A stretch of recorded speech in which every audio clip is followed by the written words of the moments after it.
Hey everybody, this is Erico and I am back again. Be sure to click that notification bell, subscribe if you want to, especially if you want to hear me rant aimlessly on about different topics pertaining to East Asian pop culture as well as other current events.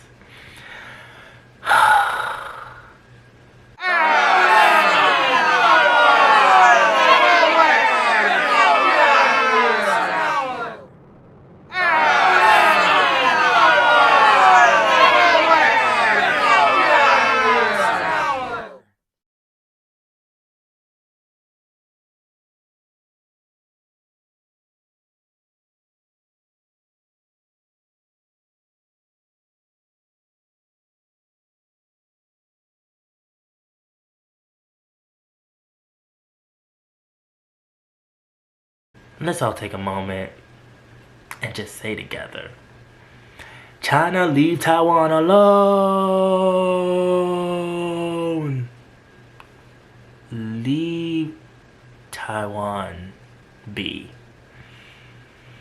Taiwan has a very important election that America is looking very closely at. Why? Because we have three different candidates. There's one that's very much Democratic, there's one that's in the middle, then we also have one that is the opposing.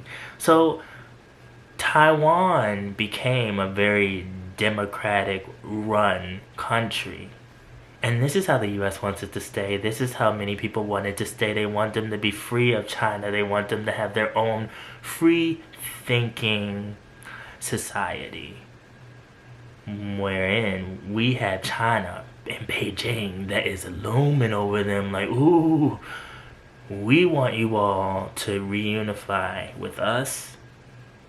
We want to control y'all. We want you all to just be under our thumb and you do whatever we say.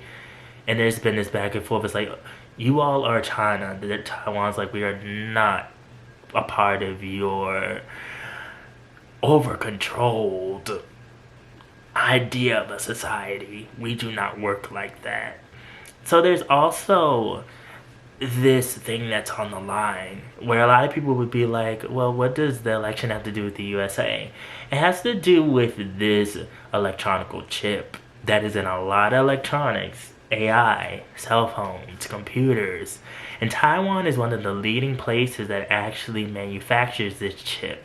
And it is traded to many different places in the world, including the US. So imagine if China gets full control of Taiwan. They would be able to control where this chip goes, and that means that they can control it going to America and stop a lot of very important technologies from getting this chip. And that means that a lot of the power that America has as far as technology would dwindle away. And I know China and Beijing is like, they would love this. They definitely would. So right now it's all about this election, and the Taiwanese people, they're going on about their merry way, their lovely business, and they're looking at all of the promotion of these people and the posters and everything, and they're deciding, well, how does this benefit me? How does this overall message of China trying to take over and us trying to break away, how does this benefit our futures and our children's future and the overall picture? Then while they're having conferences, there's this random thing that shoots from China, goes over Taiwan, northeastern area, and shoo! She has fired a satellite. Interrupting this news conference held by Taiwanese Foreign Minister Joseph Wu. The security alert sent by the Taiwanese Defense Ministry stated that a Chinese satellite had flown over its southern airspace.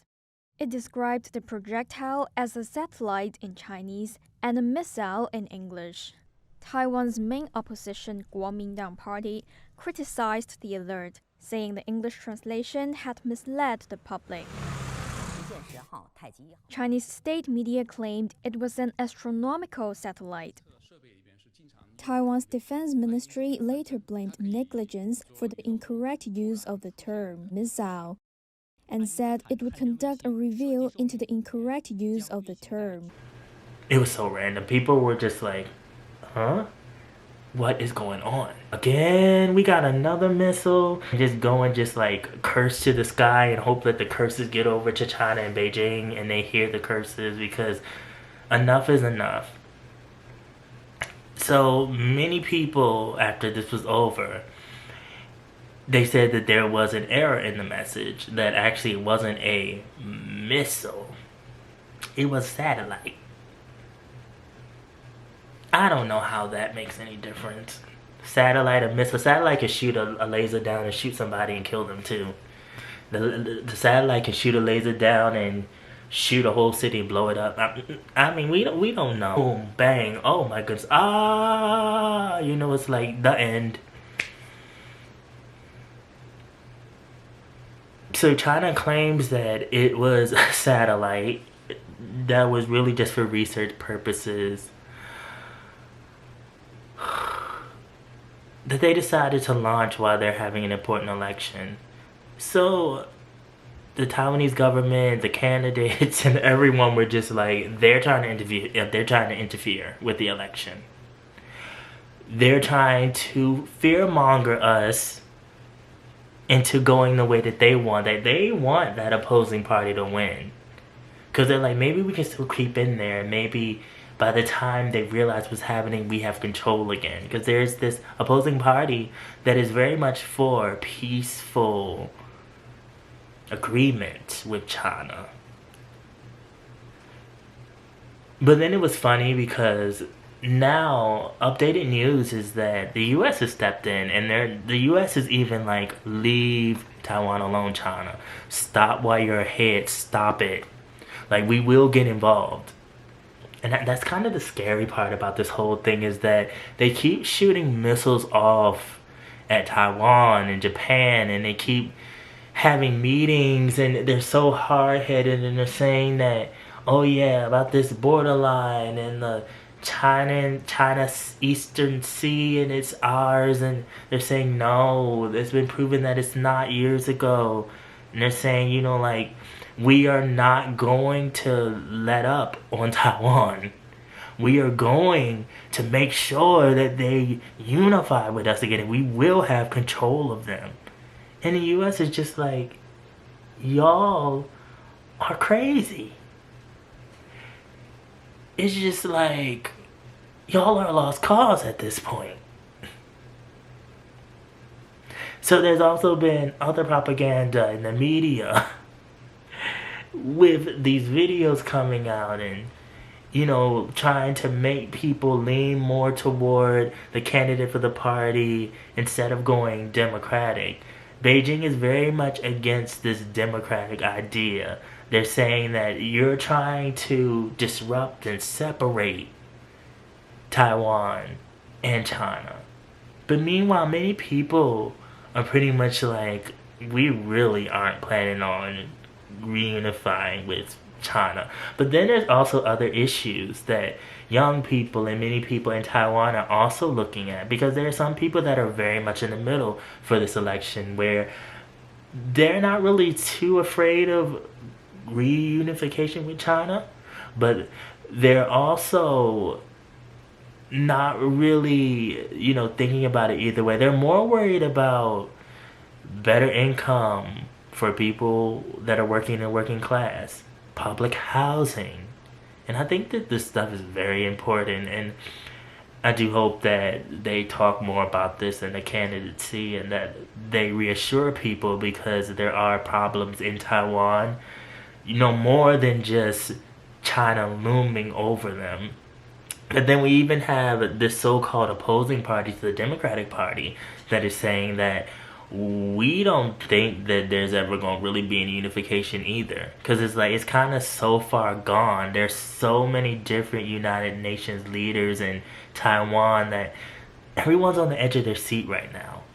Because it's like, when will there finally be that last straw where the missile does like hit Japan or hit Taiwan? And when that happens, America and all of the allies, South Korea, Japan, it's gonna be an all-out battle. and I'm gonna go and dig a hole with some food and enough room for me, my family, and my beloved ones, because that's gonna be a mess. Ooh, that's gonna be a mess. We talk about Ukraine, which, you know, a life is a life. I care about human life, but there's a lot going on in this world. There's a lot of explosions, a lot of kind of scary things that are looming over the horizon that I think that it's not something you need to check on every day, but definitely be aware of what's going on in this world, because it does indirectly affect wherever you're from, no matter if you're from America, Australia, Britain, Korea, South Korea, North Korea, Japan, China. You know, there's an indirect effect. And I think it's interesting how we all come together in a way where it's like a domino effect, and it's just like it's a whole lot going on, and especially like America's innocent. We're not doing so hot ourselves. Our economy is kind of a mess.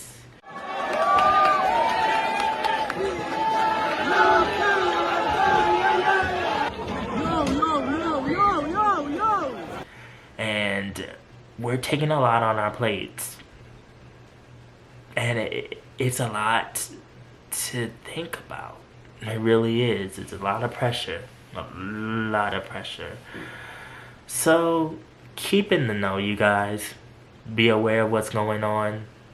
Pop culture is fun and awesome, but also be aware of what's going on, you know, from the countries of the pop culture that you like as well. Follow my social media, mostly my Instagram. Also belong in the section pop culture. The link is always down in the description box below.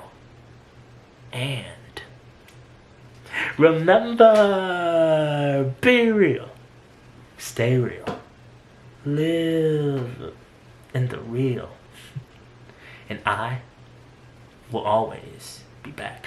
Thank you for watching. Put below your thoughts, and I will see you again.